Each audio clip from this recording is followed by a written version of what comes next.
My Uber passenger offered me $300 to drive past my destination. At the third red light, she jumped out screaming. The woman got in my car at 11:47 p.m. outside a hotel downtown. Her hands were shaking when she pulled the door handle. I was driving Uber to pay off my nursing school loans, working nights because the surge pricing made it worth losing sleep. She climbed into the back seat wearing a cocktail dress and heels that didn't match. One shoe was black patent leather, the other was navy blue suede. I noticed because I always check shoes. My training instructor said you can tell a lot about passenger safety by their footwear. Drunk people wear mismatched shoes. Dangerous people wear boots in summer. This woman wore 2 different heels and kept looking over her shoulder at the hotel entrance. The app showed her destination as an address in the suburbs, about 25 minutes away. She didn't say hello. She just stared out the back window as I pulled away from the curb. I'd driven for 8 months and learned to read passenger moods fast. Some wanted conversation, some wanted silence. This woman wanted to disappear. 3 blocks later, she leaned forward, and her voice came out quiet and urgent.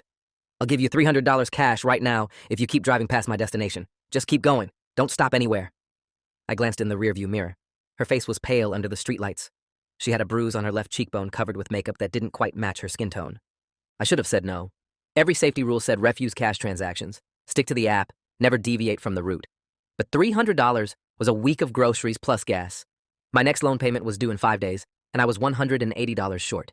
She pulled $300 bills from her clutch and held them over the center console. Her hands shook so hard the bills rustled. Please, I just need to keep moving for a while. He's watching the app. If we stop at my place, he'll know. Just drive. I took the money and merged onto the highway. She slumped back in the seat and closed her eyes. I kept checking the mirror every few seconds, watching her breathe. The bruise on her face was darker than I'd first thought. Not fresh, maybe 3 days old, the kind that starts purple and fades to green at the edges. I'd seen enough of those bruises during my clinical rotations to know what caused them. My phone buzzed with a notification from the app asking why I'd gone off route. I swiped it away and kept driving north on the highway. The woman didn't open her eyes, but her lips moved like she was counting or praying. After 15 minutes, she sat up and looked out the window. Where are we? Her voice sounded steadier now. I told her we were passing the outlet mall, heading toward the county line. She nodded. Good, that's good. He won't expect that direction. I asked who he was. She went quiet for a long moment. Then she said her husband. Her voice went flat when she said it. All the urgency drained out. She told me his name was Gregory Vance, and he owned 4 car dealerships across the city. I recognized the name immediately. Vance Auto Group had commercials on every radio station. Gregory Vance's face was on billboards. Your best deal is a Vance deal, in bold letters under his smiling photo. The woman in my back seat was his wife. She said her name was Lily, and she'd been trying to leave him for 6 months.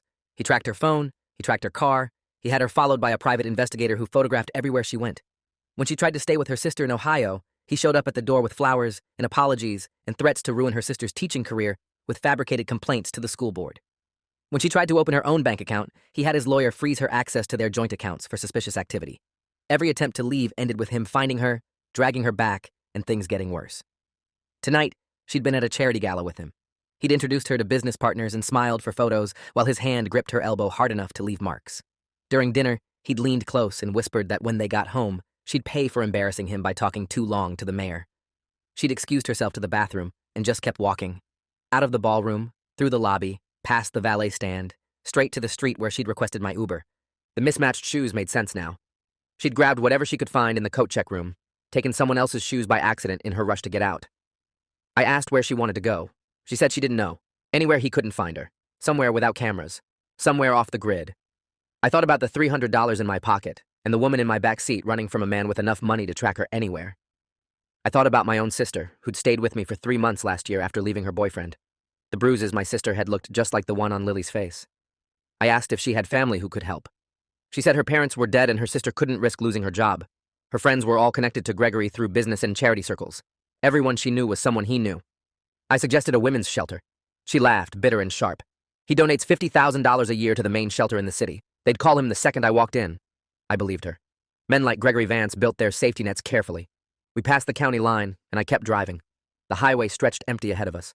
At this hour, traffic was sparse, just trucks and a few late-night commuters. Lily stared out the window at the darkness beyond the road. She asked if I believed in fate. I said I believed in choices. She said she'd requested 3 different Ubers tonight before mine. The first 2 had canceled. One claimed car trouble. One just never showed. She'd been standing on that street corner for 25 minutes watching the hotel entrance, terrified Gregory would come looking for her. When my car pulled up, she'd almost canceled and gone back inside, almost convinced herself she was overreacting, almost believed Gregory's promises that he'd change. Then she saw my face in the driver's seat and something told her to get in. Women's intuition, desperation, fate. Whatever it was, she'd climbed in my car, and here we were. I asked what her plan was. She said she had $800 in her clutch, money she'd been hiding for months, taking $20 or $40 whenever she could skim it from grocery money or dry cleaning cash. It wasn't enough to start over, but it was enough to run. She needed a place to stay tonight, where Gregory couldn't find her. Then tomorrow, she'd figure out the next step. I knew a motel about 40 minutes north, the kind of place that took cash and didn't ask questions. My sister had stayed there for a week when she first left her boyfriend. It was cheap and anonymous. The owner was a woman named Ruth, who understood why some guests needed privacy. I told Lily about it, and she nodded. That works. That's perfect. We drove in silence for a while. I kept checking the rearview mirror, watching for cars that might be following us. The highway stayed empty. Lily's phone buzzed in her clutch. She pulled it out and stared at the screen. Her face went white. She showed me the notification, a text from Gregory. Where are you? I'm in the lobby. Car is waiting. She'd been gone maybe 35 minutes. He'd noticed fast. Lily typed a response with shaking hands. Bathroom, not feeling well. Meet you at the car in 5 minutes. She hit send and then powered off her phone completely. He'll check the hotel. When he doesn't find me, he'll track the phone. I have maybe 20 minutes before he realizes I'm gone. I pressed the accelerator harder. The speedometer climbed to 80. Lily leaned forward again. He has connections everywhere. Police, judges, lawyers. He'll report the car stolen or say I'm having a mental health crisis. He'll get them to bring me back. I asked if she had proof of the abuse. Photos, medical records, anything documented. She shook her head. He's careful. Never hits anywhere visible that I can't cover with makeup or clothing. Never in front of witnesses. It's always at home, always behind closed doors. I thought about my nursing training, about how we were taught to recognize abuse patterns and mandatory reporting requirements, about how often women came to emergency rooms with injuries they couldn't explain because they were too scared to tell the truth. We were 15 minutes from the motel when we hit the first red light, a small town intersection with a gas station on one corner and a closed diner on the other. I stopped and kept the engine running. Lily watched out the back window. No cars behind us. No cars anywhere. The light seemed to take forever. When it finally turned green, I accelerated through the intersection and kept going. 5 minutes later, we hit the second red light. This one at a larger intersection with a 24-hour pharmacy and a fast food place. A few cars idled at the cross street. Normal late-night traffic. Nothing suspicious. Lily's breathing had gotten faster. She kept twisting her hands together in her lap. The light changed and I drove through. 3 more minutes and the motel would be visible from the road. We could get Lily checked in, get her safe, and I could go home. The money in my pocket felt heavy. Blood money. Escape money. The price of one woman's desperate bid for freedom. The third red light appeared ahead, a rural intersection where the highway crossed a county road, woods on both sides. No buildings, no lights except the signal. I slowed down and stopped. Lily screamed. Not a word, just a raw sound of pure terror. I jerked around in my seat. A black SUV had pulled up directly behind us, close enough that I could see the driver's face in my rearview mirror. Gregory Vance. He'd found us. Lily threw open the car door and ran.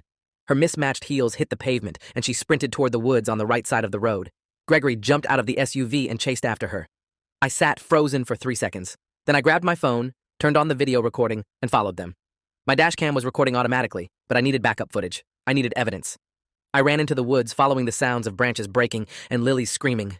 The trees were thick here, pine and oak blocking out most of the moonlight. My phone's flashlight cut through the darkness. I found them maybe 100 feet into the woods. Gregory had Lily pinned against a tree, one hand around her throat. She clawed at his arm, gasping. He was screaming at her, telling her she was stupid, telling her she'd embarrassed him, telling her what he'd do to her when he got her home. I held up my phone, making sure the video caught everything. The angle, the violence, his face clearly visible in the light. Then I yelled, "Stop! I'm recording! I'm calling the police!" Gregory turned and saw me. His hand loosened on Lily's throat. She dropped to the ground, coughing. He took a step toward me. His voice came out cold and controlled. "Delete that video. Delete it now or I'll have you arrested for kidnapping." I kept recording and dialed 911 with my other hand. The operator answered and I gave her our location. Said I had a woman being assaulted, gave the intersection where we'd stopped, described the black SUV blocking the road. Gregory was still walking toward me. He repeated his threat.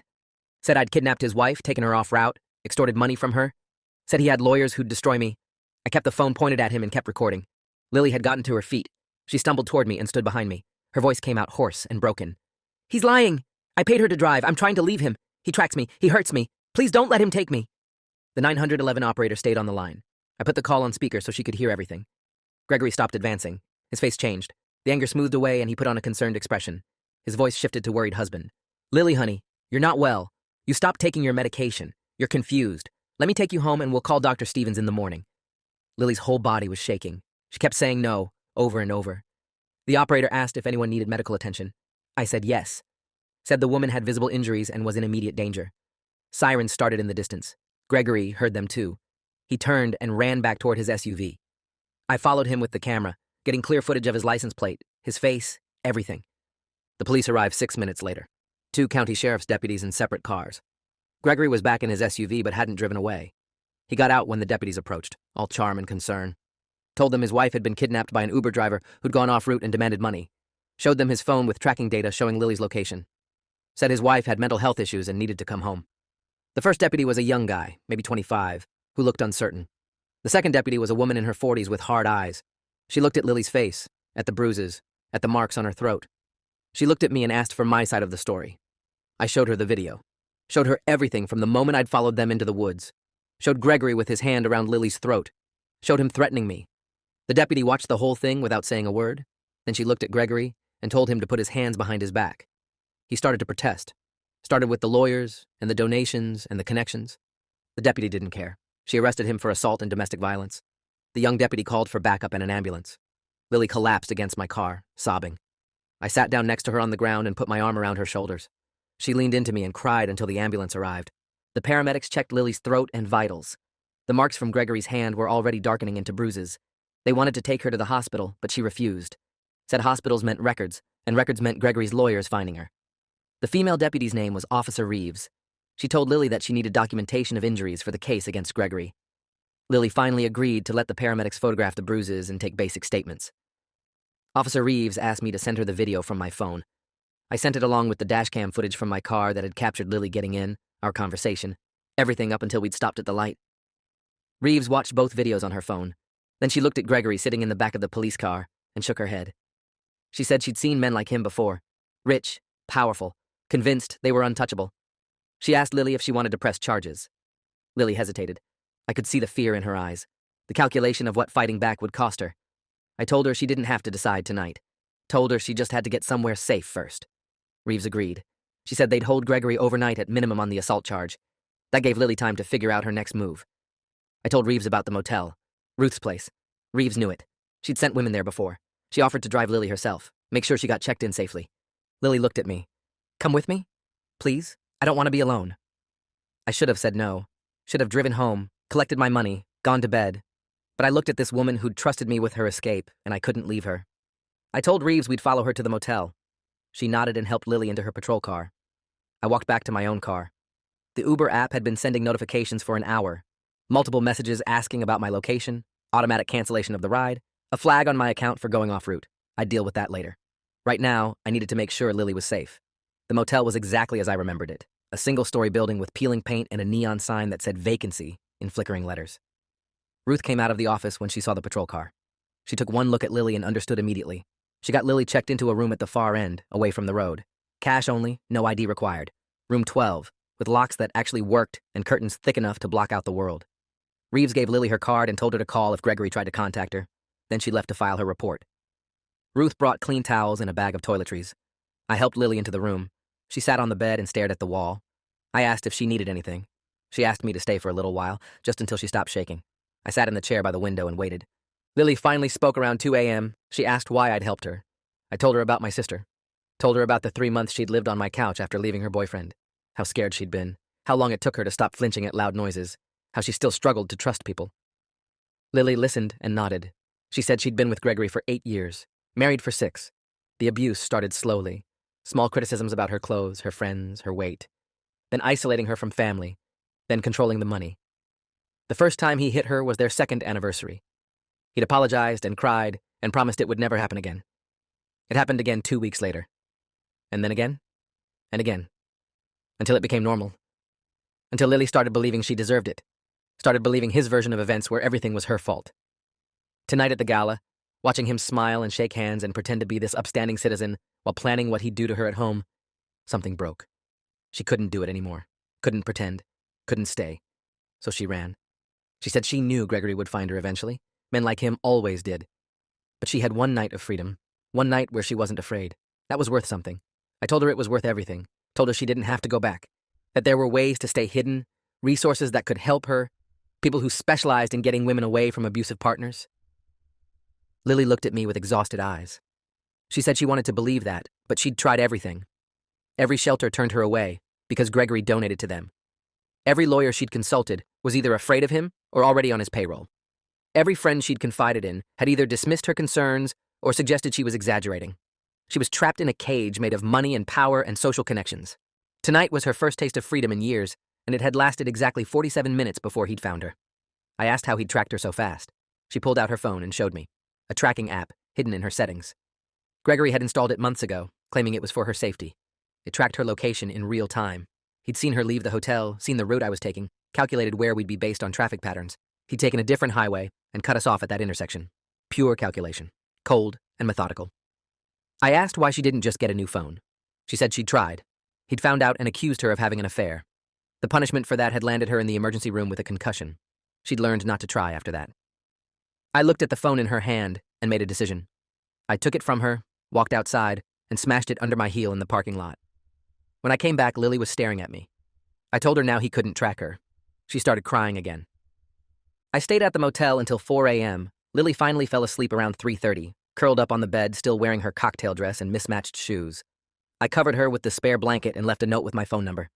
Told her to call when she woke up. I drove home in the pre-dawn darkness, my head full of everything that had happened. The money Lily had given me sat in my passenger seat. $300 that was supposed to buy her safety. I'd get her to safety, but the money felt wrong now. I'd figure out how to give it back later. My apartment was quiet when I got home. I took a shower and tried to sleep, but my brain wouldn't stop replaying the night. Lily's scream at the red light, Gregory's hand around her throat, the cold calculation in his voice when he'd threatened me, the fear in Lily's eyes when she'd realized he'd found her. I got up at 7 a.m. and checked my phone. 3 missed calls from the Uber support team, 2 emails about my account being temporarily suspended pending investigation into last night's ride, a text from an unknown number that just said, "Thank you." I called the number. Lily answered. Her voice sounded stronger. She said she'd slept for 2 hours and woke up realizing she was still in the motel, still safe, still away from Gregory. Ruth had brought her coffee and a muffin. She was trying to figure out her next move.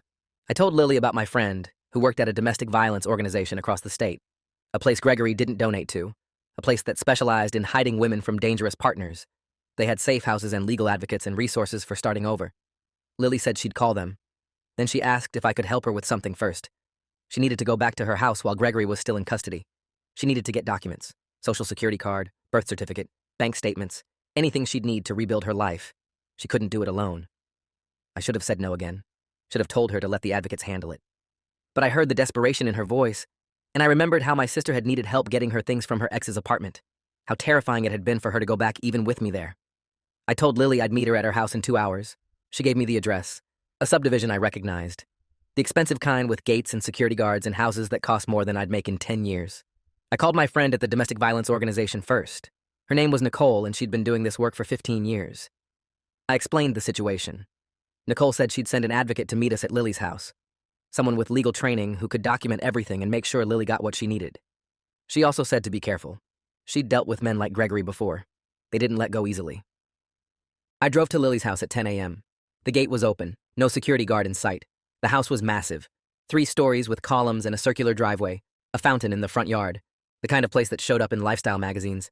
Lily was waiting outside in the same cocktail dress. She'd borrowed a jacket from Ruth, but still looked out of place. The advocate Nicole sent was already there.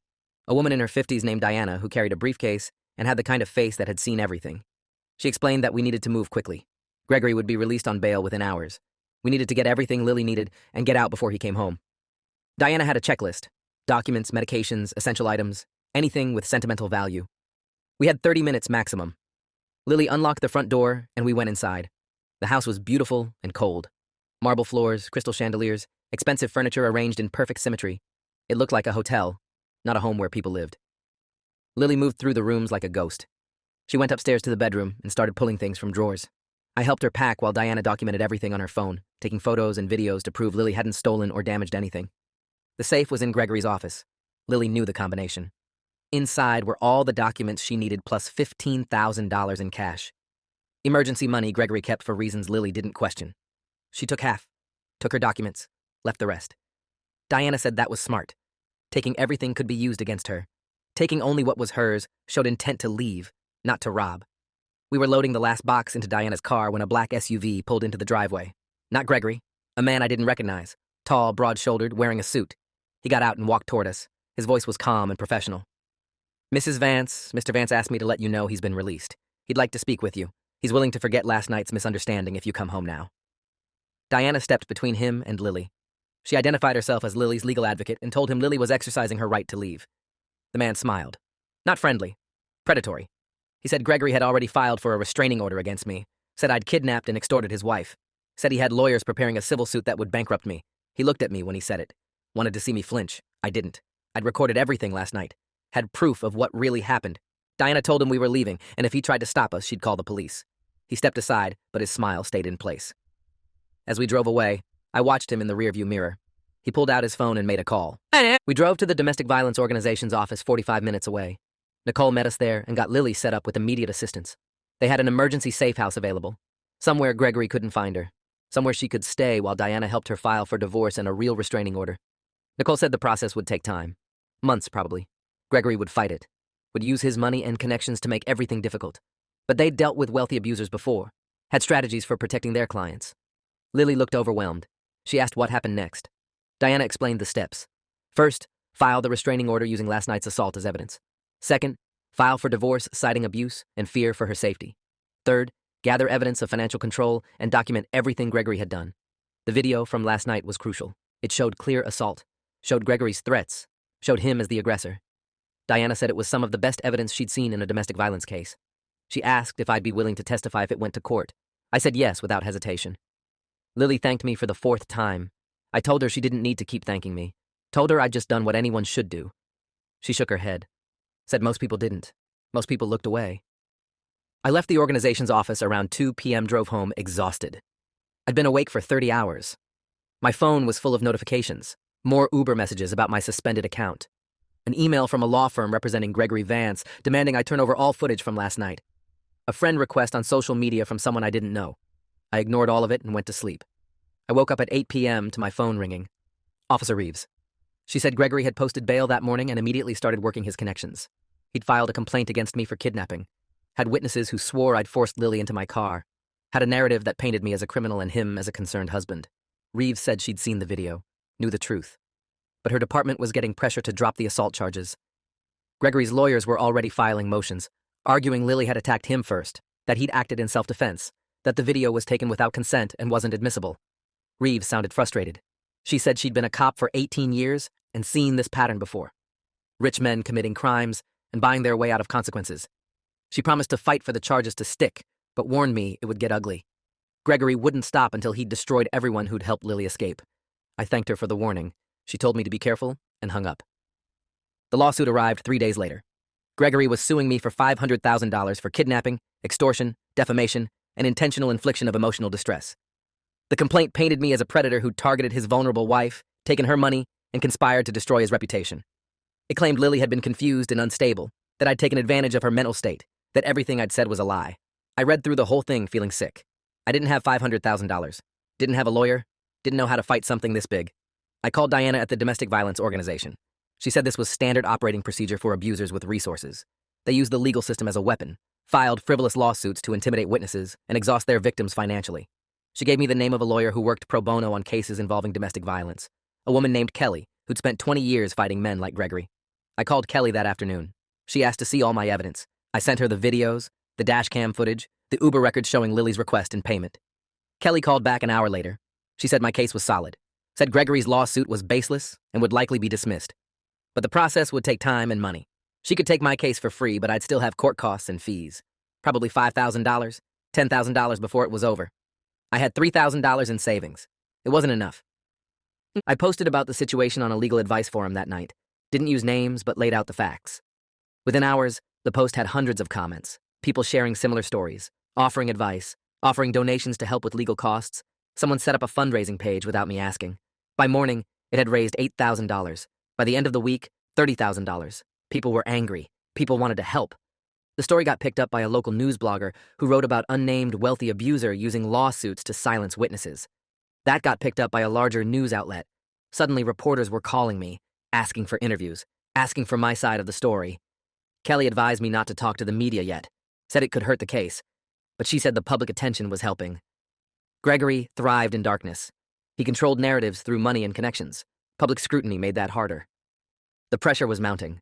Officer Reeves called to say the DA's office had decided to proceed with assault charges against Gregory despite the pushback. The video evidence was too strong to ignore. A court date was set for 6 weeks away. Gregory's lawyers filed motion after motion trying to get the charges dismissed, trying to suppress the video, trying to paint Lily as unreliable. None of it worked. Kelly filed a response to Gregory's lawsuit against me, a motion to dismiss based on frivolous claims. She attached all my evidence, showed clearly that I'd helped a woman escape imminent danger. The judge would rule on the motion within 30 days. Lily called me 2 weeks after everything started. She was still at the safe house, still working with Diana on the divorce. She said Gregory was making it impossible, was hiding assets, was claiming she'd stolen from him, was fighting every request. His lawyers were burying Diana in paperwork, trying to exhaust their resources. But Lily sounded different than that first night. Stronger, more determined. She said being away from Gregory, being in a place where she could breathe, had reminded her who she was before him. She'd started therapy, started rebuilding. She wanted to thank me again for not leaving her at that red light, for following her into the woods, for recording everything.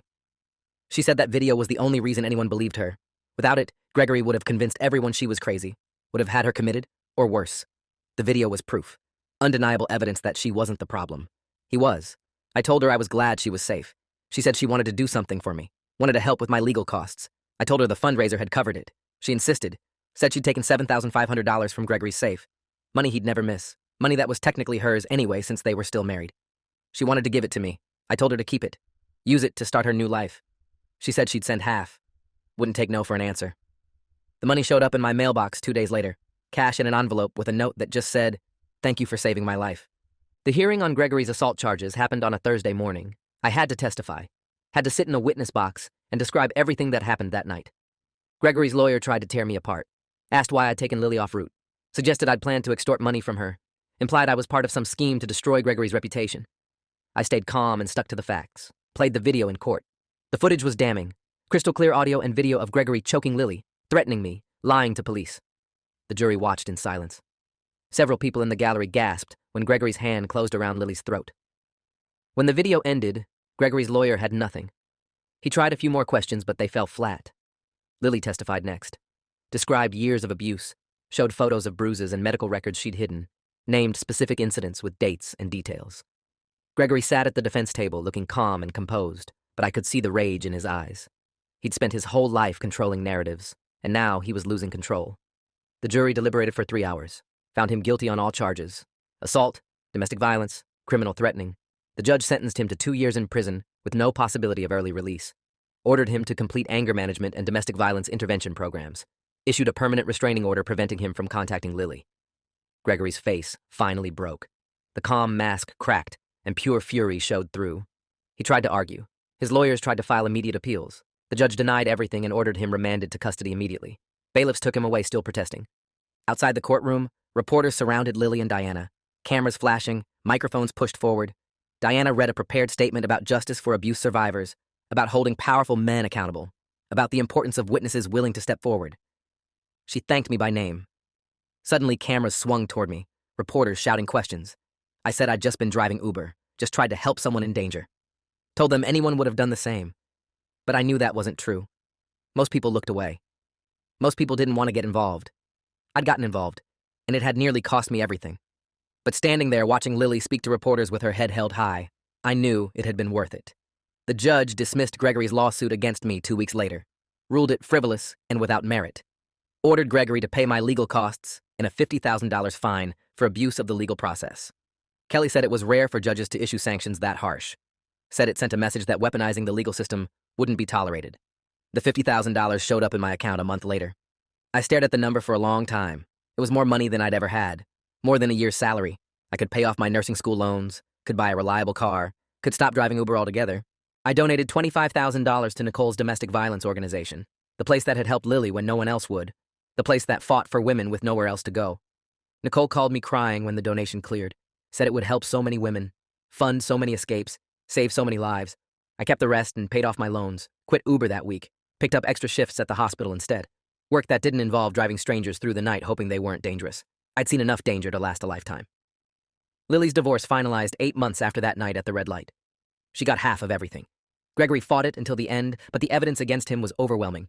The court awarded Lily the house, half the business assets, and substantial alimony. Gregory appealed from prison, lost every appeal. Lily sold the house immediately, said she couldn't live there anymore. Too many memories, too much pain embedded in those marble floors and crystal chandeliers. She bought a small condo across town, somewhere with her own name on the deed, somewhere Gregory had never been. She sent me a photo of her new place. Simple furniture, plants on the windowsill, photos of her family on the walls. It looked like a home. She started working at a nonprofit helping other abuse survivors. Used her experience to counsel women going through similar situations. Became an advocate herself. She said helping others helped her heal. Reminded her she wasn't powerless anymore. Lily invited me to coffee a year after that night. We met at a cafe downtown on a Saturday morning. She looked completely different.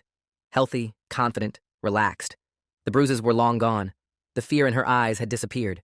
She told me about her work, about the women she'd helped escape, about how sharing her story gave other women courage to leave. She said she thought about that night constantly, about how close she'd come to giving up, to going back to Gregory, to accepting that her life would always be controlled by fear. She said getting in my car had saved her life, not just physically, emotionally, psychologically. It had given her a chance to remember who she was without him. I told her she'd saved herself. I'd just been the driver. She shook her head, said I'd been the witness, the one person who'd seen what Gregory really was and hadn't looked away. That had made all the difference. We talked for 2 hours, about her new job, my nursing career, the lawsuit settlements, Gregory's appeals getting denied. She asked if I still drove Uber. I said no, said I couldn't do it anymore. Too many nights wondering if the next passenger would be running from something. Too many red lights where I'd remember her screaming. She understood, said she couldn't wear cocktail dresses anymore, couldn't see black SUVs without her heart racing. Trauma left marks that didn't show up in photos. Gregory got released from prison after 18 months. Good behavior, apparently. Lily got the notification from her lawyer and called me immediately. Her voice was steady, but I could hear the fear underneath. She said the restraining order was still in place, but she didn't trust it to protect her. Diana helped her file for a renewal and increase the restricted distance. Gregory couldn't come within 500 feet of her now, couldn't contact her directly or through third parties. Violation meant immediate arrest. For the first month after his release, Lily barely left her apartment. Nicole's organization provided security consultations, changed her locks, installed cameras, taught her threat assessment. Slowly, Lily started going out again, started living.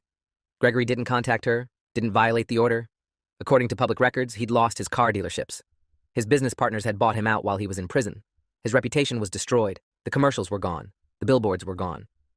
Your best deal is a Vance deal had been replaced by under new management. He'd lost everything that mattered to him. Money, power, control, respect. I didn't feel sorry for him. Men like Gregory built their empires on the backs of the people they hurt. Watching it crumble felt like justice. 2 years after that night, Lily called to tell me she was engaged. She'd met someone through her work at the nonprofit. Another advocate who understood trauma and healing. Someone patient and kind. Someone who respected her boundaries and never made her feel afraid. She said it had taken her a year to even consider dating. Another 6 months to trust someone enough to let them close. But she'd done it. Had learned to recognize healthy love. Had learned she deserved to be treated with respect. The wedding was small. Just close friends and family. Lily's sister flew in from Ohio. Nicole and Diana came. Officer Reeves came in uniform. Kelly, the lawyer, came with her wife. And me. Lily had asked me to be part of the ceremony, to stand with her as she started this new chapter. I stood next to her sister while Lily married someone who made her laugh, who made her feel safe, who would never raise a hand to her in anger. She cried during the vows. Happy tears this time.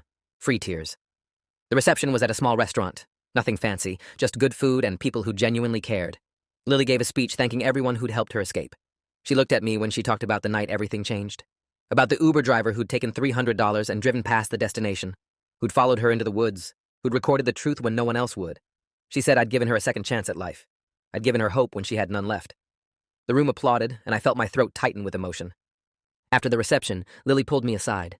She had something for me. An envelope. Inside was a check for $50,000.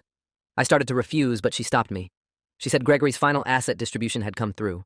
She'd gotten more money than she'd ever need. This was her way of saying thank you, of acknowledging that my choice to help had cost me. Time, money, safety, peace of mind. She wanted to give something back. I looked at the check and thought about that night.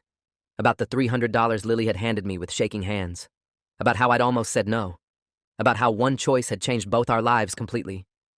I'd taken that $300 hoping to pay my bills. I'd ended up with so much more. Not the money. The knowledge that when it mattered, when someone needed help desperately, I hadn't looked away. I'd done the right thing, even when it was dangerous, expensive, terrifying. That was worth more than any amount of money. But I took the check anyway. Used it to go back to school, to get my master's degree, to become a nurse practitioner specializing in trauma care, to help other people who'd survived violence and needed someone who understood. Lily's gift had bought me a future helping others the way I'd helped her. 3 years after that night at the red light, I saw Gregory at a gas station. Pure chance. Wrong place, wrong time. He was pumping gas into an old sedan, nothing like the SUV from before. He looked older, smaller somehow. Prison and consequences had diminished him. He saw me and froze. For a moment, we just stared at each other. Then he looked away and got in his car. Drove off without a word. I realized he had nothing left to threaten me with. No power, no control, no ability to hurt me. He was just a man who'd lost everything because he couldn't stop hurting the person who'd loved him. I got in my car and drove home, and for the first time since that night, I didn't feel the weight of it anymore.